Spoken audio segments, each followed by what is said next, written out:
The rescuers in charge of recovering the victims' bodies from the club and transporting them to the gym, uh, one of them said, I still feel it in my arms. I still feel the difference in the weights of the bodies that I carried. There were heavier ones and there were lighter ones. And at first we were all being so careful with the bodies, but it just never stopped coming. There was just another one and then another one, and it was just body after body, and I just wanted to get away from there, and I couldn't stand the tragedy anymore, so we just started rushing. Even at the gym, there's a photo of the president there, and along with other politicians, they had gone to the gym before any of the parents or family members were allowed in. And it's alleged that not all, but some of them were being very disrespectful. Not to the bodies, but they were treating this as a photo op, as a press tour of, look, just look at how sad I look while I look at this tragedy that has taken place in our country. The volunteers were completely outraged. There's even a picture, again, not insinuating that the president did a photo shoot there or what her intentions were, but there's a photo where the president is holding whom we can assume is a victim's mother, and I guess it's supposed to look comforting, like she's one with the people. But one of the moms is just staring the camera down in the back. Allegedly, likely because she wasn't allowed into the gym until the politicians were done. Now they're like making a whole thing of trying to look good. I mean, it's the presumption of that photo. Eventually, the parents entered the gym where they would find hundreds of bodies neatly laid out on the floor. And it was a lot. I mean, a lot of lives were lost and a lot of lives were intertwined because it's a venue. People went with their friends and their families. So in the process of trying to find their child, a lot of families would find 2, 3 of their children's best friends. Or some parents, they would see their son-in-law or their daughter's boyfriends laying on the other side of the gym opposite the significant others. It was a lot. And because of that, a lot of the parents decided to have a funeral right there, a collective funeral for all the friends and family to be buried together. Over 100 coffins were lined up in the gym, and there's a very well-known photo from one of the funerals. It's of a woman named Yasmin crying on top of her boyfriend's coffin. It was Yasmin's birthday, and she just remembered she wanted to look really good for Lucas. So she had picked out this white dress and gold strappy heels. She painted her nails red. When the fire broke out, Lucas had gone to the restroom and Yasmin was near the front door. Someone yanked her out of the club and she was fighting them, kicking, screaming, I have to go back. Lucas is in there. I have to go back. But it was too late. Lucas was gone, and the picture of her crying over the casket would be seen all over the world. And side note, a magazine published this picture on their front page, and there was a huge controversy because people thought it was staged. They thought the magazine had hired a model and got a casket prop to take this shot because she's wearing like this fedora, and the angle of the photo, it looks very almost cinematic in a way. I think people wanted it to be staged because I think once you realize it's a very real photo, it feels a lot heavier to look at that photo. Outside of the club, there were some really bad people also involved in this case. The cost of coffins, caskets, and flowers skyrocketed to the point where it was speculated that after the tragedy, people went around buying up all the coffins and caskets so that they could turn around and sell it for 4 times the price to the grieving parents. Oh, hell no. Gross. Other people resorted to victim blaming. One pastor at a victim's funeral literally went up on stage and said, "Let this death be an example for all of you. Children who disobey your parents. If Augusto were at church, he would not be dead right now." Some netizens even told the parents it's their fault for raising children that would go to nightclubs, that would go clubbing. There were other netizens that, I don't know if they were necessarily trying to be disrespectful, but there were a lot of theories going around that were connecting this incident to other mass tragedies in history that I don't even feel comfortable touching upon because it's just not a connection I think should have been made. Other netizens were just speculating if anybody foreshadowed this. So there were some partygoers who had tweeted things like, "Let's set Kiss on fire tonight," because, they're just saying, like, let's have fun. The Kiss owner had said he wants to take the club international. People thought he was foreshadowing it. There was a netizen rumor going around that we have no idea if this is true, that one of the last songs played was Die Young by Kesha, because the lyrics go, I hear your heartbeat to the beat of the drums. What a shame you came here with someone. So while you're here in my arms, let's make the most of the night like we're gonna die young. Take my hand, I'll show you the wild side, like it's the last night of our lives. We'll keep dancing until we die. But I thought it was the band that was playing. Yeah, so they were doing like cover songs and interchanging and stuff. Just to clarify again though, we don't know if this song was played. Now, in the end, 4 people would be tried for what happened that night at KISS. The 2 owners of the club, Kiko Spohr and Mauro Hoffman. The band lead vocalist would also be tried, the one that ignited the firework, Marcelo. And the band producer that also helped light the firework, Luciano, he would be tried. All 4 were indicted for murder, and all 4 of them came locked and loaded with just excuse after excuse. They were blaming everybody. The club owners are blaming the authorities like, well, you didn't do your inspections correctly enough then, because that's your job. That's not my job to go to the law. That's why you're an inspector.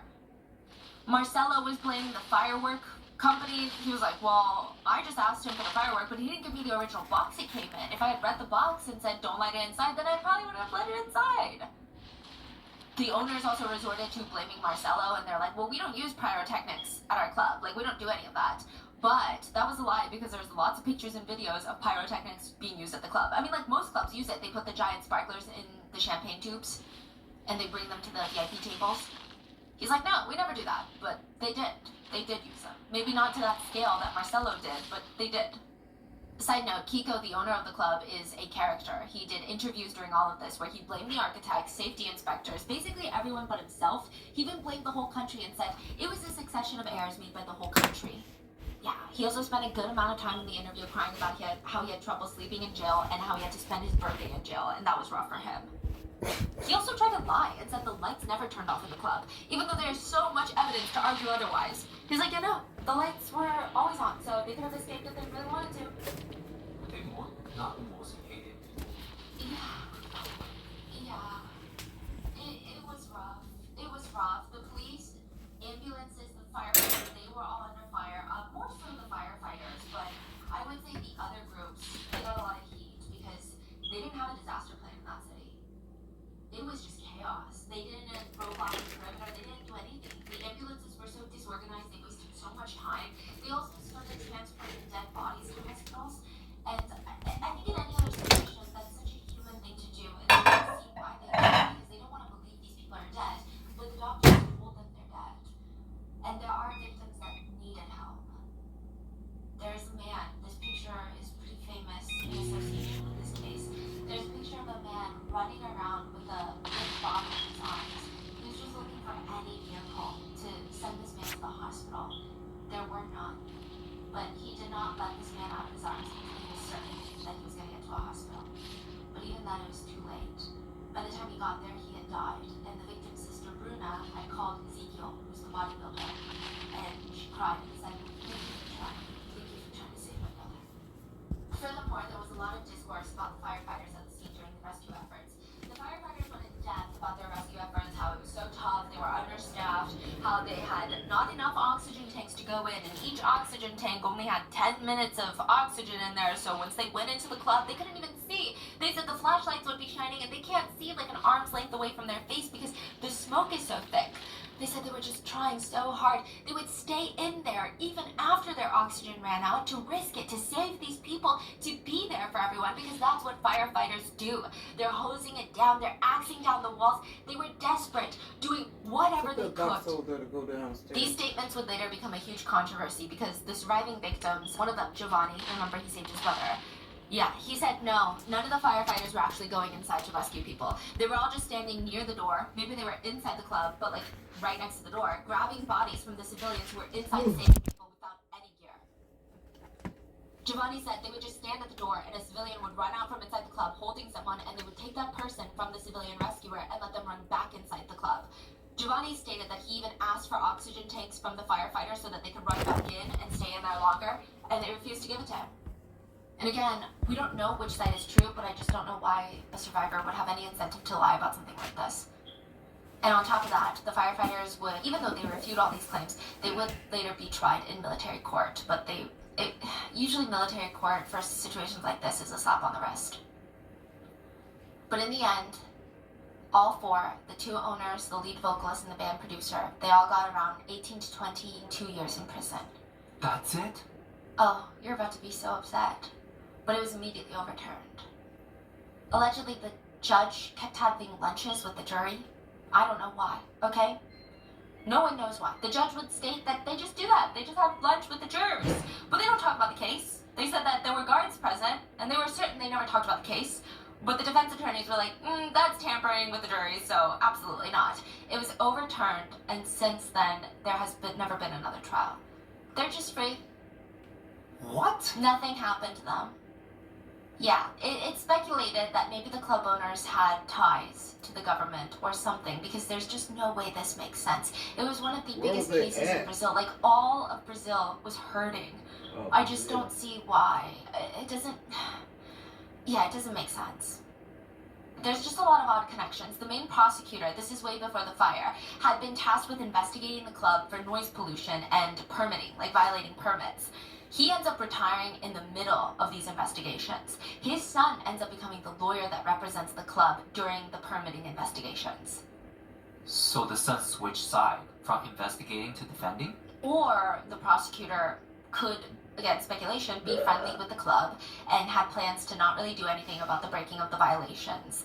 And then now that he's retired, the son knows the insider details, allegedly, if the dad just tells him this is what the prosecutors know, and can rep them in a way that's more beneficial. Is, I don't know, a speculation, but there's just a lot of odd coincidences. Oh yeah, okay, side note, the parents are also going to get sued for defamation by the prosecutors, because the parents were coming out saying, I think that this is like bribery and corruption, there's just no way. Yeah. They were getting sued by the prosecutors. So the public, they called this the second tragedy of KISS, because it is. In response to the public, the prosecutors stated that they would stop suing the parents, but the parents said, no, keep suing us. Prove to us that we're liars then. Prove it. Prove it. Then the judge stepped in and tried to close the case by, quote, forgiving the parents of the victims without even doing a proper investigation. The parents didn't want that either. What was there to forgive them for? They wanted a full investigation into the truth because they know that they're not lying. So everyone else can try to prove it. That didn't go anywhere, though, because the justice system is confusing and not great. Anywhere. This is not just Brazil, by the way, just anywhere. Because before anyone even judges Brazil, we had a situation in Rhode Island in the United States very similar, where a club was lit on fire from pyrotechnics. A lot of lives were lost. Now, with that, there were massive protests all over Brazil with signs that read, "Where were you on January 27th, 2013? And people tried to hold protest marches, but in the end, nothing really came of it. There is still no justice. The land that the club has been sitting on and the club itself has been given to the parents of the victims. They are going to put up a memorial there to remind everyone that drives past, like, this is what happens. We cannot let this happen again. It does seem some changes are being made. There are some regulations that are being enforced to make Santa Maria safer. Stricter standards are being enforced for commercial businesses with large fines if protocol is broken. But it's just been, yeah, I don't really have the words. Recently, a band in Dubai was under fire because they were performing on stage. They lit up a firework and they shouted, "Hello, Kiss Nightclub." No. Yeah, they apologized on Instagram and they moved on. But for a lot of parents and families, they can't move on because it feels like time has stopped January 27th of 2013. And that is the story of the Kiss nightclub fire. What are your thoughts? Let me know. Please stay safe, and I will see you guys on Wednesday for the next episode. Bye!